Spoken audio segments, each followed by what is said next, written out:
The darkness of space stretched endlessly in all directions. Inside the Velkin research ship, red emergency lights flashed across the walls. Commander Jakara pressed his four hands against the control panel, trying to stop the ship from shaking. His people were scientists, not fighters. They had traveled through space for thousands of years without ever facing real danger. Today was different. 3 large holes had been torn through the ship's outer walls. Air was escaping into space. The life support systems were failing. Jakara could see his breath forming small clouds in the cold air. His crew of 45 scientists and their families huddled in the main chamber, trying to stay warm. Outside the ship, 47 enemy vessels circled like sharks around wounded prey. The Kraven warships were massive and covered in weapons. They fired their guns again and again, each blast making the Velkin ship shake harder. The protective shields were almost gone. Soon there would be nothing to stop the Kraven from tearing the ship apart. Jakara had heard stories about the Kraven. They were cruel warriors who conquered weaker species. They stole technology and resources. They showed no mercy. His people had no weapons to fight back. They never needed weapons before. The galaxy was supposed to be peaceful. His second officer looked at him with wide, frightened eyes. All 4 of them were wide with terror. The officer's voice shook when he spoke. "Commander, the shields will fail in less than 5 minutes. We have 32 children on this ship. What do we do?" Jakara felt his hearts beating fast inside his chest. His species had 3 hearts, and right now all 3 were pounding with fear. He looked at the communications panel. They had treaties with many peaceful species, but none of them were warriors. None of them could fight the Kraven. Even if they could, help would take days to arrive. Still, he had to try. His hands moved across the controls, activating the universal distress beacon. The message would be sent in every known language, reaching out to anyone who might hear it. Jakara knew it was probably hopeless, but he had to do something. "This is Velkin research vessel Silent Observer," he said into the communicator. His voice was steady even though his hands were shaking. "We are under attack by Kraven forces. Our location is attached to this message. Any ships that can help us, please respond. We have civilians on board. We have 32 children." He sent the message and waited. The seconds felt like hours. The Kraven ships kept firing. Another blast hit the ship's engine section. Smoke began filling the corridors. Parents held their children close, trying to comfort them. Some of the scientists were crying. Others sat in silence, accepting their fate. Jakara closed his eyes. He had failed his people. He had led them into danger, and now they would all die.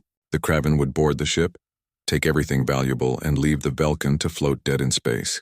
It was how the Kraven always operated. Then something impossible happened. A voice crackled through the communication system. The words were rough and direct, coming through the translator with an accent Jakara had never heard before. The tone was calm, almost casual. "Silent Observer, this is UESS Valor. We received your message.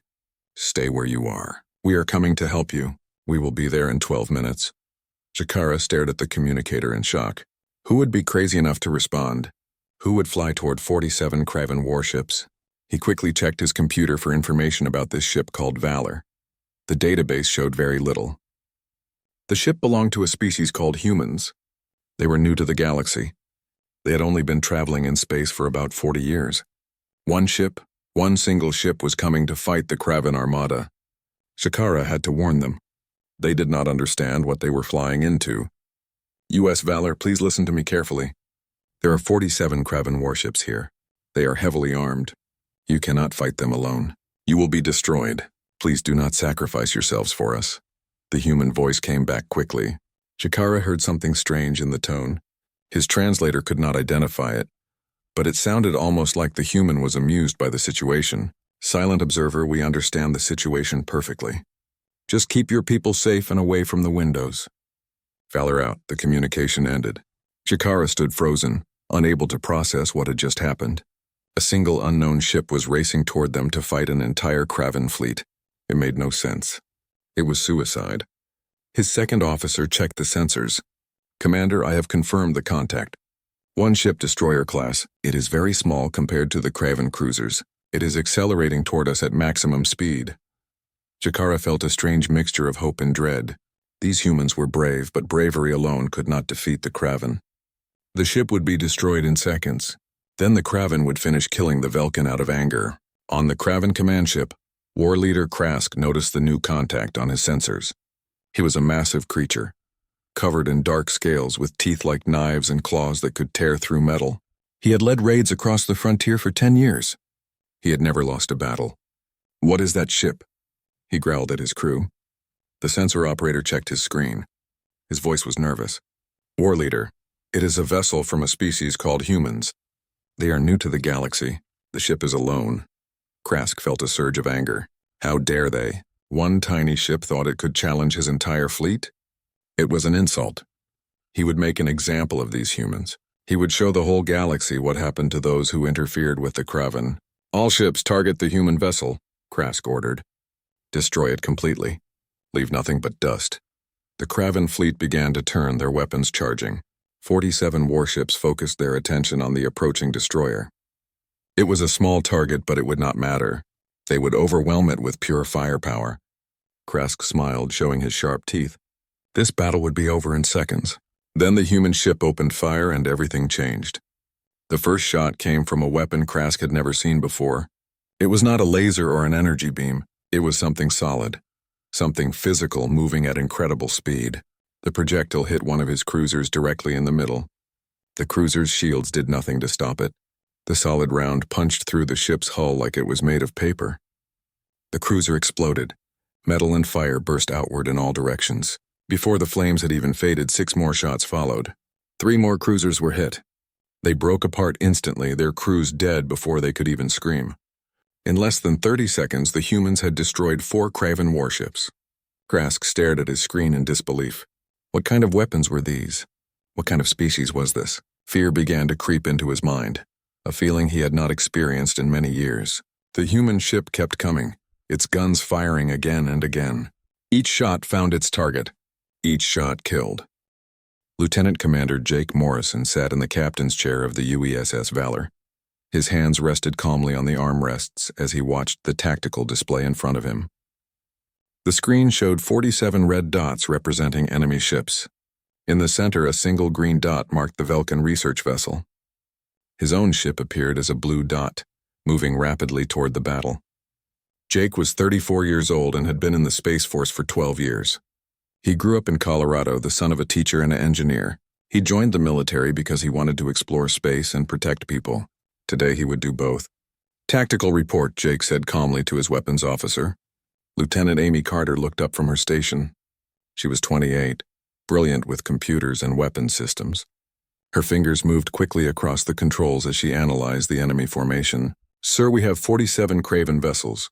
Mix of cruisers and fighters. They are arranged in a standard attack pattern around the Vulcan ship. They are preparing to board. Time until we reach them? 11 minutes and 40 seconds at current speed," answered the helmsman, Lieutenant Kevin Shaw. He was the youngest officer on the bridge at 25, but he could fly the Valor better than anyone else in the fleet. Jake nodded slowly. His face remained calm, but his mind was working fast. 47 ships against 1. Most commanders would call for backup. Most would consider the odds impossible. But Jake had read the reports about the Kraven. He knew how they fought. They relied on numbers and intimidation. They were bullies who had never faced a real fight. "All hands to battle stations," Jake announced over the ship's intercom. "Charge all weapon systems. Bring the reactor to full combat power. Marines prepare for possible boarding actions." Throughout the Valor, the crew moved into action. In the engine room, Chief Engineer Linda Hayes pushed the fusion reactor to maximum output. In the weapons bay, Gunnery Sergeant Carl Bennett loaded the railgun systems with tungsten slugs. In medical, Dr. Susan Palmer prepared beds for casualties that might come. The Valor was not a large ship. She was a destroyer, built for speed and firepower. The ship carried a crew of 140 people, but every person on board was well trained and ready to fight. That was the human way. They prepared for war so they could protect peace. Jake activated the ship-wide intercom again. He wanted everyone to understand what they were about to do. "This is the captain. We just received a distress call from a civilian vessel under attack. There are families on that ship. There are children. The Kraven are trying to kill them just to steal their cargo. I know we are supposed to be on a survey mission. I know this is not what we planned. But those people need us right now, and we do not leave innocent people to die. Not ever. Valor is going to war. Trust your training. Trust each other. And remember why we wear this uniform. Morrison out. In the mess hall, Private Chris Murphy checked his rifle for the third time. He was a Marine trained for ground combat. Around him, 20 other Marines did the same. They might not be needed, but they would be ready. That was what Marines did. In engineering, Linda Hayes watched the power levels climb. The reactor was running hot, but it could handle the load. She had designed the cooling systems herself. "Give them hell, Captain," she whispered. On the bridge, Amy Carter finished her targeting calculations. The Valor carried 4 railgun turrets, each capable of firing solid projectiles at a fraction of light speed. The ship also had 8 torpedo tubes loaded with fusion warheads.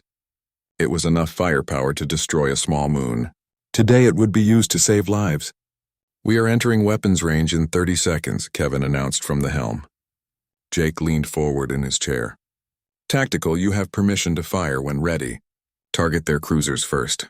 Show them what happens when you attack civilians." Amy's fingers flew across her controls. Railguns targeted. Firing now. The Valor shuddered slightly as the first railgun fired. The tungsten slug left the ship at tremendous speed, crossing the distance to the Kraven fleet almost instantly. The projectile hit a Kraven cruiser in the center of its hull. The kinetic energy of the impact was devastating.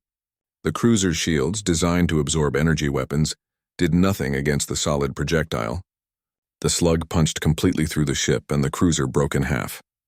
Before the Kraven could react, Amy fired 3 more times.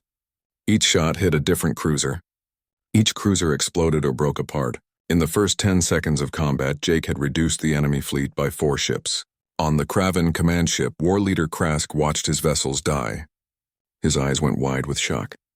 His crew panicked, shouting reports and warnings. Krask had been a warrior for 30 years. He had conquered dozens of worlds. He had never seen weapons like this. He had never felt afraid. Now he felt terror. "Evasive maneuvers!" Krask screamed at his fleet. "All ships scatter! Return fire!"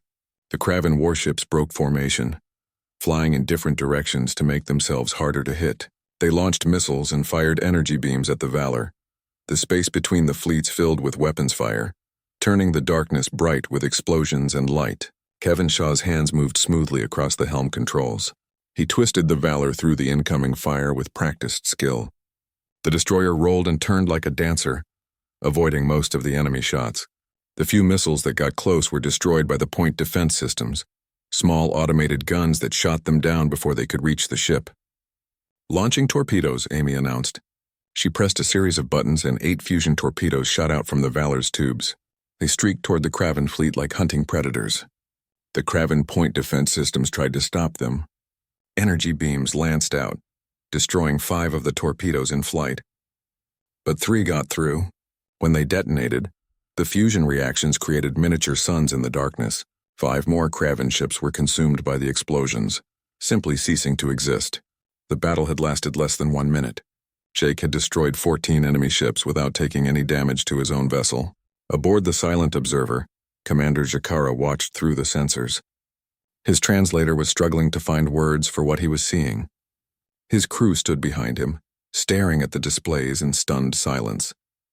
The human ship was alone against dozens of enemies, yet it was winning. It was destroying Kraven warships like they were nothing. "How is this possible?" His second officer whispered. "What kind of species are these humans?" Jakara had no answer. He could only watch as the battle continued. The Kraven fleet was in chaos now. Ships flew in every direction, trying to escape the human destroyer's guns. Some fired back, but their weapons could not seem to hit the fast-moving vessel. Others tried to run, jumping away to safety. Krask watched his fleet fall apart, and he knew he had lost. Not just the battle, but something more important. He had lost his reputation. He had lost his pride. And for the first time in his life, War Leader Krask wanted to surrender. He opened a communication channel to the human ship. His voice was much different than it had been at the start of the battle. Now it was quiet and respectful, the voice of someone who had learned fear. "Human vessel, this is War Leader Krask. We withdraw from this fight. The Velkin ship belongs to you. We do not want conflict with your people." Jake heard the transmission and allowed himself a small smile. "Good. They learned their lesson. War Leader Krask, you attacked a civilian ship full of families. You tried to kill innocent people. Did you think there would be no consequences? We did not know the Velkin had protectors, Krask said carefully. We did not know humans were such powerful warriors. This was a mistake on our part. A mistake, Jake repeated, his voice hard now. You made a mistake attacking unarmed researchers? You made a mistake threatening children? 3 days had passed since the battle. The Velkin research ship limped slowly toward Waystation Kepler, a massive trading hub on the edge of explored space. The silent observer's hull was covered in burn marks and holes from the Craven attack, but everyone inside was alive. That was all that mattered to Commander Jakara. The waystation was enormous, built by dozens of species working together over many years. It looked like a giant wheel spinning slowly in space, with docking ports all around its outer ring. Inside, thousands of beings from across the galaxy lived and worked. Merchants sold their goods. Travelers rested between journeys. Information flowed freely in the crowded markets and meeting halls. As soon as the silent observer docked, word began to spread. A human ship had defeated a Craven fleet. The story passed from one species to another, growing with each telling. By the time Jakara walked into the station's central plaza, everyone seemed to know what had happened. The plaza was a huge open space in the heart of the station. The ceiling was transparent, showing the stars outside. Beings of all shapes and sizes moved through the area, conducting business or simply enjoying the view. Today, many of them gathered around Jakara as he tried to make his way through the crowd. A Hessian trader approached him first. Her body was made of living crystal that reflected the station's lights in beautiful patterns. She spoke through a translator device. Commander Jakara, please tell us, is it true? Did one human ship really destroy 14 Craven vessels? Jakara stopped walking and faced the growing crowd. His 4 eyes looked tired, but he nodded. Yes, it is true. I watched it happen with my own eyes. The human ship called Valor arrived and drove the Craven away. They saved my crew and all the families on my ship. A Vex engineer pushed forward through the crowd. His species looked like large insects with multiple legs and compound eyes. His mandibles clicked nervously as he spoke. Impossible. The Craven are apex predators. They have conquered many worlds. They have the strongest military on the frontier. One ship cannot defeat their fleet. You must be mistaken. Jakara felt a flash of anger. I am not mistaken. I was there. The human weapons are unlike anything we know. They fired solid projectiles that moved faster than our eyes could follow. They destroyed Craven cruisers in single shots. The Craven tried to fight back, but they could not touch the human ship. It was over in less than 1 minute. The crowd murmured in disbelief and wonder. More beings gathered to listen. Some asked questions. Others simply stared at Jakara like he was telling an impossible fairy tale. Then a new voice cut through the noise. That is because humans come from a death world. Everyone turned to see who had spoken. A tall, dignified being walked toward them through the crowd. He was an Archon, one of the oldest and wisest species in the galaxy. His name was Kelvin, and he was an official observer for the Galactic Council. When an Archon spoke, people listened. Kelvin moved to the center of the crowd and activated a small device he carried. A hologram appeared in the air above his hand, showing a blue and green planet rotating slowly. This is Earth, the human homeworld. When humanity first applied to join the Galactic Council 40 years ago, our scientists studied their planet carefully. What they discovered shocked many of us. Jakara looked at the hologram. Earth looked beautiful, with blue oceans and white clouds. It seemed peaceful and pleasant. What did they discover, he asked. Earth is classified as a Class 12 hazard world, Kelvin explained. His voice was calm and educational. Most civilized species in our galaxy evolved on stable, gentle worlds. Mild weather, moderate gravity, abundant resources. Earth is none of these things. It is a violent, dangerous place where only the strongest survive. The hologram zoomed in on Earth's surface, showing massive storms spinning across the oceans. Lightning flashed inside dark clouds. Waves as tall as buildings crashed against the shores. Then the image changed to show volcanoes erupting, throwing fire and ash into the sky. The ground split open during earthquakes. Mountains rose and fell over time. The crowd watched in horrified fascination.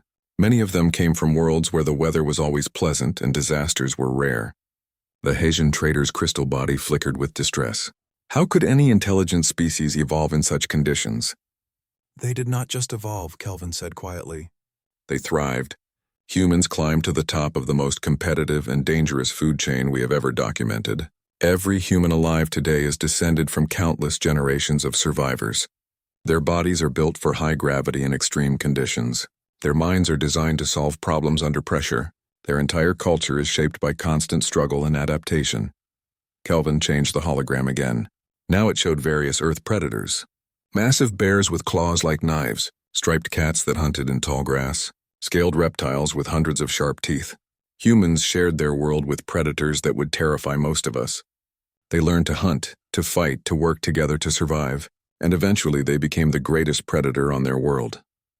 The Vex engineer backed away from the hologram, his legs trembling, but they seemed peaceful when they joined the council. They follow our laws. They trade fairly. They negotiate treaties. Because they choose to, Kelvin said. That is perhaps the most important thing to understand about humans. They are capable of terrible violence, but they are also capable of great compassion. They can be your worst enemy or your best friend. Commander Zakara and his crew learned which one humans prefer to be. Zakara thought about Captain Jake Morrison, about the calm voice over the communicator. The human had flown into danger without hesitation to save people he had never met. He had destroyed enemies in seconds, then immediately offered help and medical supplies. Violence and compassion, just like the Archon said. How long have they been fighting wars? Someone in the crowd asked. Kelvin looked grave. Humans have been at war in some form for their entire recorded history. They have been practicing combat for thousands of years, refining their tactics, improving their weapons. When they entered space, they brought all that knowledge with them. Their military technology is centuries ahead of most species because they have spent centuries developing it. The crowd was silent now, absorbing this information. Many looked frightened. A few looked thoughtful. Jigara felt something else. He felt grateful. These powerful, dangerous humans had used their strength to protect the weak. They had saved his people when no one else could. What does this mean for the galaxy? The Hesian trader asked quietly. If humans are so powerful, what will they do with that power? Kelvin smiled slightly. That is the question the Galactic Council is debating right now. But I can tell you what I believe. I have studied humans extensively. They have a saying on Earth, with great power comes great responsibility. They believe that strength creates an obligation to protect those who are weaker.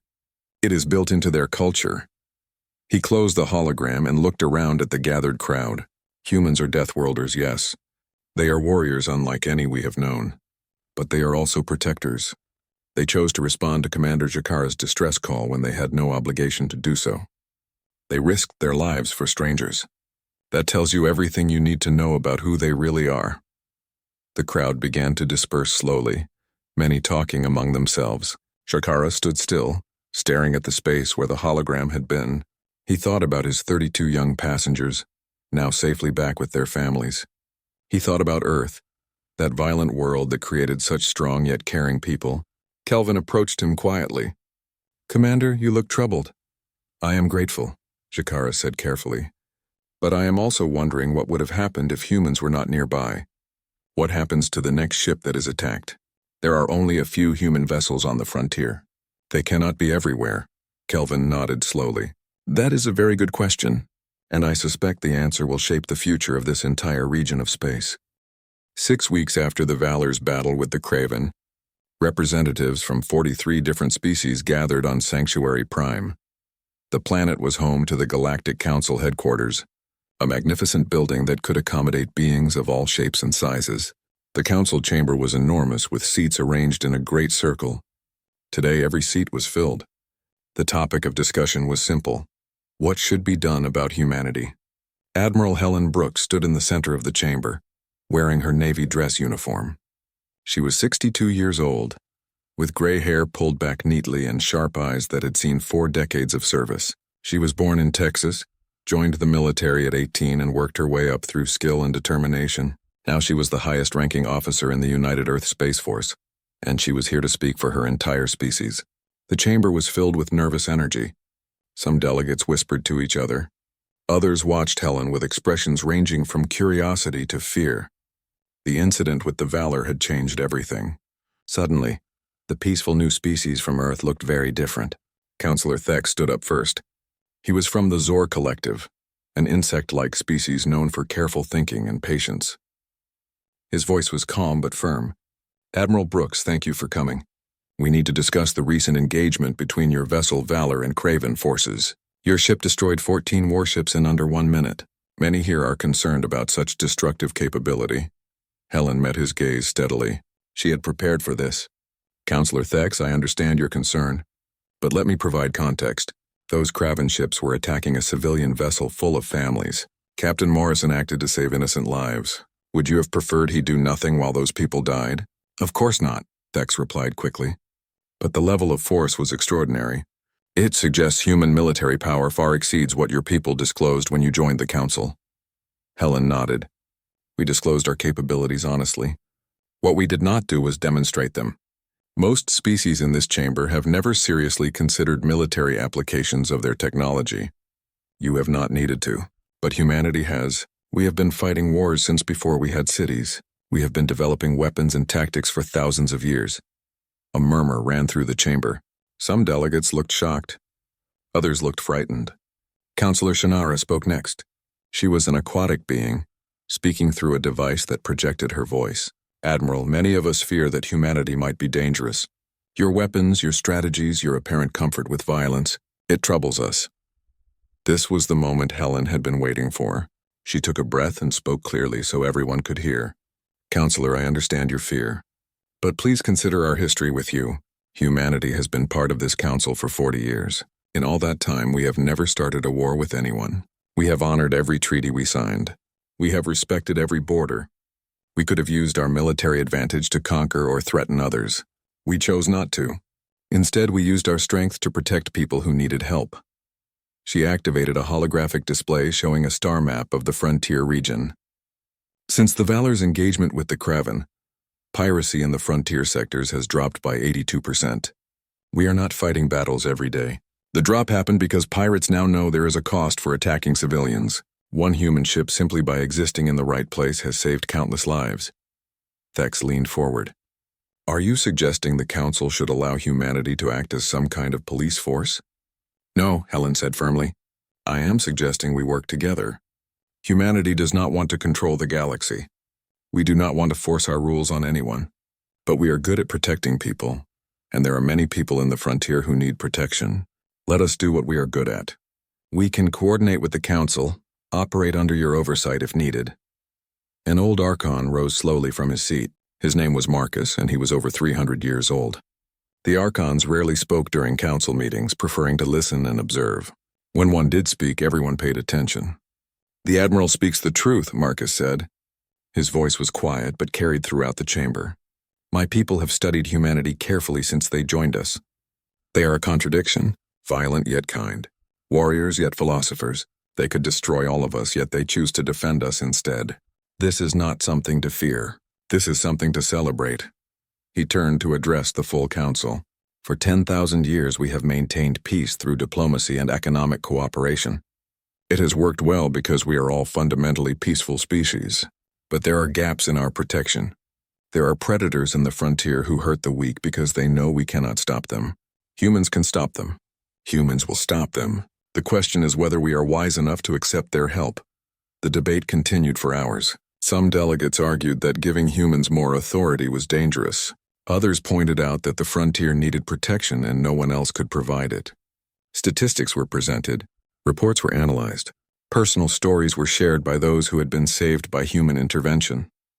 Finally, a vote was called. The proposal was simple. Create the Frontier Protection Initiative, a joint operation between human forces and the Galactic Council to provide security in dangerous regions of space. Humans would provide the ships and personnel. The Council would provide oversight and coordination. When the votes were counted, the initiative passed with 78% approval. After the session ended, Commander Jakara approached Admiral Brooks. The Velkan commander had been invited to speak at the session, telling his story of being rescued. Now he wanted to thank the human personally. Admiral Brooks, I wanted to say something to you, Jakara said. Captain Morrison saved my crew and my family. But more than that, he showed us what humanity truly is. You are protectors. Helen smiled warmly. Captain Morrison was just doing what felt right. We do not leave people behind. It is part of who we are. Jakara's 4 eyes focused on her. We have a word in my language. It does not translate perfectly, but it means shield bearers. those who stand between danger and the innocent. That is what you are to us now. We have a similar word, Helen said. Guardians. Yes, Shakara agreed. Guardians from a death world protecting those of us who never learned to fight. I think the galaxy does not yet understand what this means. But they will learn.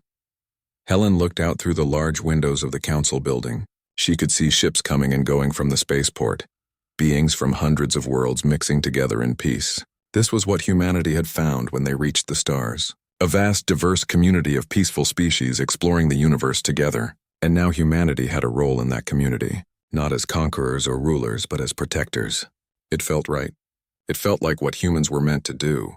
They will learn, Helen agreed quietly, and we will show them that strength can be used for good. Far away on the frontier, more human ships were already being redeployed. Survey missions were being changed to patrol routes. Communication networks were being established. Training programs were being designed to teach other species human defensive tactics. The Frontier Protection Initiative was just beginning, but its impact would be felt across the galaxy. The age of the Death World Guardians had begun. 1 year had passed since the Valor's battle with the Kraven. The frontier had changed in ways no one could have predicted. Captain Lisa Grant stood on the bridge of the UESS Armstrong, a heavy cruiser 3 times the size of the Valor. Her ship glided smoothly through the Kelvin sector on routine patrol, and she was reviewing the monthly reports. Lisa was 40 years old, born in Maine, and had served in space for 15 years. She had short brown hair, steady hands, and a reputation for staying calm under pressure. Today she was reading numbers that made her smile. Trade was up 37% in her patrol sector. Piracy was down 91%. Civilian vessels traveled routes that had been considered death sentences just 12 months ago. Captain, we have a contact, her sensor officer called out. Civilian freighter, Hessian registry. They are signaling us.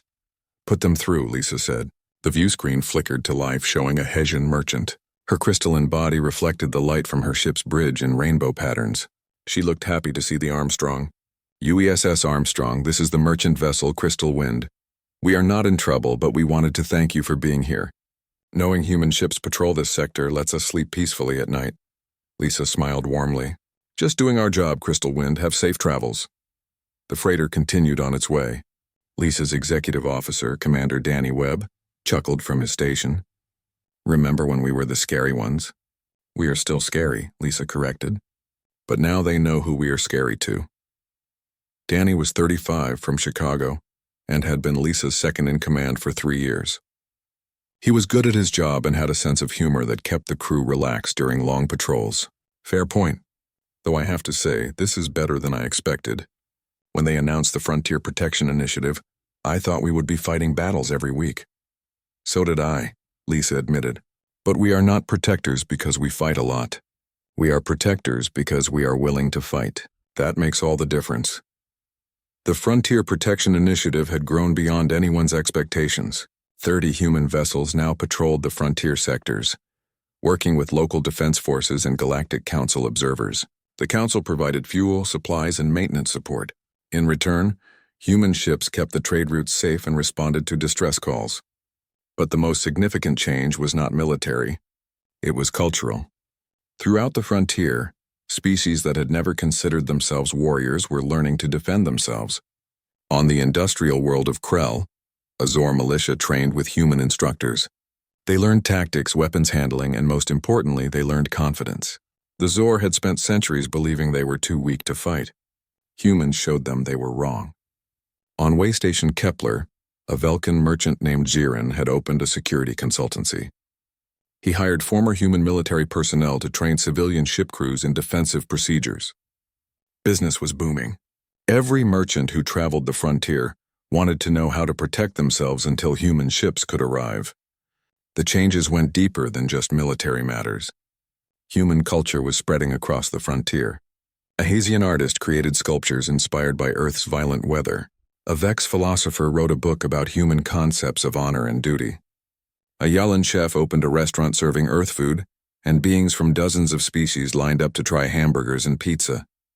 Humans were no longer just the new species. They were becoming part of the frontier's identity. Commander Jakara, now captain of his own ship, was preparing for another deep space survey mission. His new vessel, the Bright Future, was larger and better equipped than the Silent Observer had been. It had one other significant difference: defensive weapons. The weapons had been designed with human consultation. They would not make the Bright Future a warship, but they would allow Zakara's crew to defend themselves until help arrived. The Velkan government had decided that relying entirely on others for protection was no longer acceptable. They would learn to protect themselves. Zakara stood in his new ship's command center, running final checks before departure. His tactical officer, a young Velkan named Korva, was familiarizing herself with the weapon systems. She had trained with human instructors for 6 months and earned their respect through hard work and determination. "Captain, all systems are ready," Korva reported. "We are clear for departure." "Excellent," Zakara said. He activated the communication system. "Waystation Kepler Control, this is Bright Future requesting departure clearance."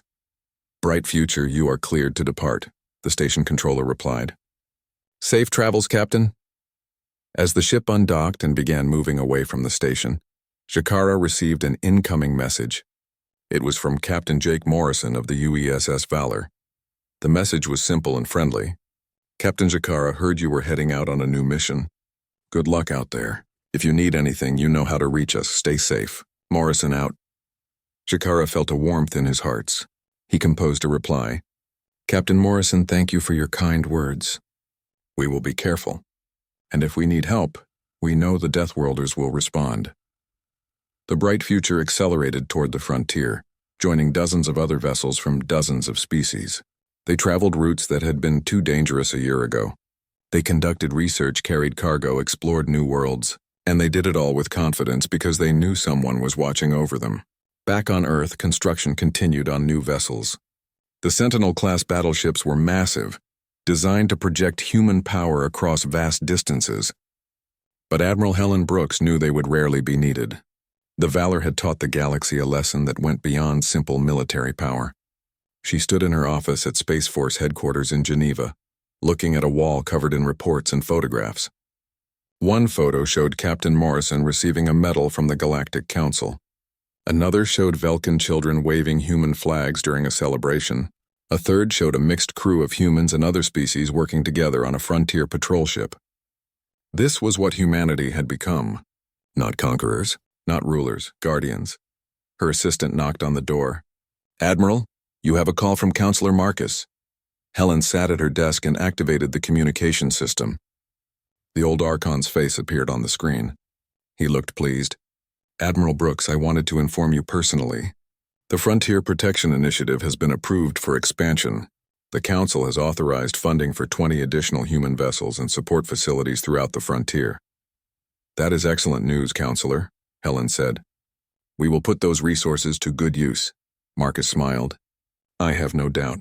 You know, when humanity first joined the Council, many of us worried about what kind of species you would be. We had never encountered Deathworlders before. We did not know if you would be friends or threats. And now?" Helen asked. "Now we know you are the best kind of Deathworlders," Marcus said. "The kind who use their strength to protect the weak. The kind who respond when someone calls for help. 1 year ago, Commander Zakara sent out a desperate distress signal. He did not know if anyone would answer. Your people answered, and in doing so, you sealed your fate. You became the guardians of the frontier. It is a heavy responsibility." "We are ready for it," Helen said confidently. "Humanity has always believed that with power comes responsibility. We have the power to protect people, so we have a responsibility to do so." 5 years had passed since Commander Zakara sent his desperate distress signal into the darkness of space. The frontier had transformed so completely that many could barely remember what it had been like before. Captain Jake Morrison sat in a conference room on Waystation Kepler, surrounded by representatives from 24 different species. They were planning the opening of a new training academy, and everyone wanted human input. Jake was 39 now, with a few gray hairs starting to show at his temples. He had been promoted twice since the battle with the Kraven, but he chose to remain captain of the Valor. He loved his ship and his crew, and he believed field experience was more valuable than a desk job. Today, however, he was serving as an advisor for the Frontier's newest project. "The Academy will train security personnel from all species," explained Director Shannara, the aquatic being who now headed the Frontier Defense Coordination Office. We want to teach your methods, Captain Morrison. How to think tactically, how to respond to threats, how to protect civilians. Jake nodded thoughtfully. That is a good goal, Director. But remember, you are not trying to turn everyone into humans. Each species has different strengths. The key is teaching them to use those strengths effectively. A Vex officer named Kickstar clicked his mandibles in agreement. Captain Morrison is correct. When my people began training with humans, we tried to copy everything exactly. It did not work. We are not built like you.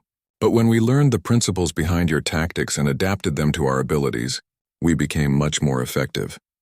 The meeting continued for 2 hours, discussing curriculum, facilities, and instructors. The academy would open in 6 months, located on a neutral world halfway between Council Space and the frontier. Students from across the galaxy would learn not just combat skills, but leadership, ethics, and the philosophy of protection. Humans would teach some classes, but so would reformed Craven, experienced Velkin, and even a few Archons who wanted to share their ancient wisdom. After the meeting ended, Jake walked through the way station's busy corridors. The station had doubled in size over 5 years, growing from a simple trading post into a major hub for the entire frontier region.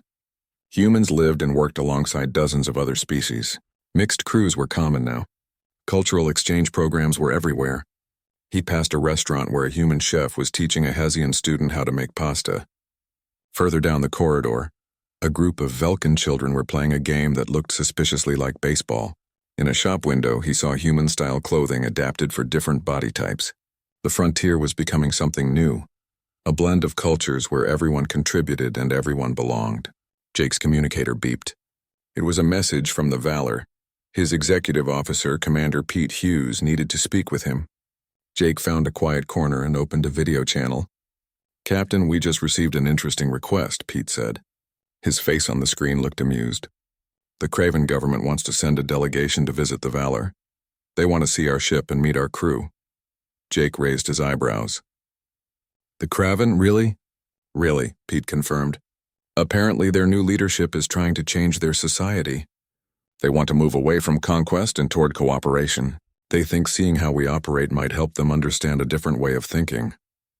Jake considered this carefully. 5 years ago, he had been ready to destroy every Craven ship in that fleet. Now they were asking for help. It was a strange feeling. Tell them yes. Set up a visit for next week. Let them see everything except the classified systems. And Pete, treat them with respect. If they are really trying to change, we should support that. Understood, sir, Pete said. One more thing. Lieutenant Amy Carter is being promoted and transferred to the new UESS Guardian. She will be their weapons officer. Jake felt a mixture of pride and sadness. Amy had been with him since the beginning, serving on the Valor for 6 years. She was brilliant at her job and she deserved the promotion. But she would be missed. Tell her congratulations from me, and tell her the Valor will always be her home. After the call ended, Jake continued walking until he reached an observation deck. Large windows showed the stars and the constant traffic of ships coming and going. He recognized most of the ship types now. Falcon research vessels with their distinctive curved hulls. Hesian traders with their crystalline cargo pods. Zor industrial ships carrying raw materials. And among them, human vessels of all sizes, some military but many civilian. Human merchants, human scientists, human explorers, all part of the great frontier community. A young human woman approached him hesitantly. She looked about 22 with nervous energy and bright eyes. Excuse me, are you Captain Morrison? Jake turned and smiled. Yes, I am. Can I help you? The woman's face lit up. I am Lieutenant Kate Fletcher. I just graduated from the academy and received my assignment. I am going to be serving on the UESS Defender as a tactical officer. I wanted to thank you, sir. You are the reason I joined the Space Force. Jake felt a warmth in his chest. Tell me about that. Kate's words came out in a rush. I was 17 when the Valor fought the Craven. I watched the news reports and read everything I could find about what happened. You saved all those people without hesitation. You showed me what it means to serve something bigger than yourself. I knew right then that I wanted to be part of protecting people. So I applied to the academy, studied hard, and here I am. That is a good reason to serve, Jake said sincerely. But remember, being a protector is not about fighting. It is about preventing fights. It is about making sure people feel safe. Sometimes that means being ready for battle. but more often it means being present, being visible, being someone others can rely on. "I understand, sir," Kate said, or at least I am starting to. They talked for a few more minutes before Kate had to leave for her transport. Jake watched her go, thinking about the future. There were hundreds of young people like Kate now, humans and other species, all inspired to serve and protect. The Frontier Protection Initiative had started with one ship making one decision. Now it was a movement that spanned dozens of worlds. Later that evening, Jake returned to the Valor. The ship felt like home after 6 years of service. He knew every corridor, every system, every sound the engines made. His crew was like family. They had been through so much together. He went to his quarters and pulled up his personal log, recording his thoughts for the day. Captain's log, stardate 24/7/9.3. Attended meetings about the new training academy. The Frontier continues to evolve in positive ways. Sometimes I think about that day 5 years ago when we received Commander Jakara's distress call. We were just on a routine survey mission. We could have ignored the signal, told ourselves it was not our problem. But we did not. We responded because people needed help. That one decision changed everything. It changed the Frontier. It changed how the galaxy sees humanity, and it changed us. We found our purpose out here among the stars. We became guardians. He paused, thinking about what to say next. I have been asked many times if I was scared during that battle with the Kraven. The truth is, I was terrified. We were outnumbered and far from backup, but I was more scared of doing nothing. I was more scared of letting those families die when I had the power to save them. Fear is not the absence of courage. Courage is doing what is right even when you are afraid. I hope everyone who serves out here remembers that. Jake saved the log entry and leaned back in his chair. Through his window, he could see the stars stretching away into infinity. Somewhere out there, ships were traveling safely through space that had been too dangerous before. Families were living their lives without fear. Children were growing up in peace, all because humans had chosen to be protectors instead of conquerors. The SOS that Commander Jakara sent 5 years ago had sealed humanity's fate. Not as a tragedy, but as a transformation. Humans had found their place in the galaxy not through force or ambition, but through compassion and courage. They had responded when someone called for help, and in doing so they had become something greater than they were before. The Deathworlders had responded. The galaxy had been changed forever, and in the darkness between the stars, whenever a distress signal went out, everyone knew that somewhere, somehow, the Guardians would answer. Jake smiled and stood up. Tomorrow would bring new challenges, new responsibilities, new opportunities to make a difference. But tonight he was content. The Valor was safe. His crew was resting. The Frontier was at peace. And somewhere out there, families were sleeping soundly because they knew someone was watching over them. That was enough. That was everything. In the 5 years since that first battle, human influence had spread across the Frontier in ways both large and small. But the most important change was not in technology or tactics. It was in hope. The weak no longer felt helpless. The strong no longer acted without consequence. And everyone from every species had learned that calling for help was not a sign of weakness, but a promise that someone would come. The SOS had been answered. The fate had been sealed, and the Guardians would remain vigilant, ready to respond whenever they were needed for as long as the stars shined in the darkness.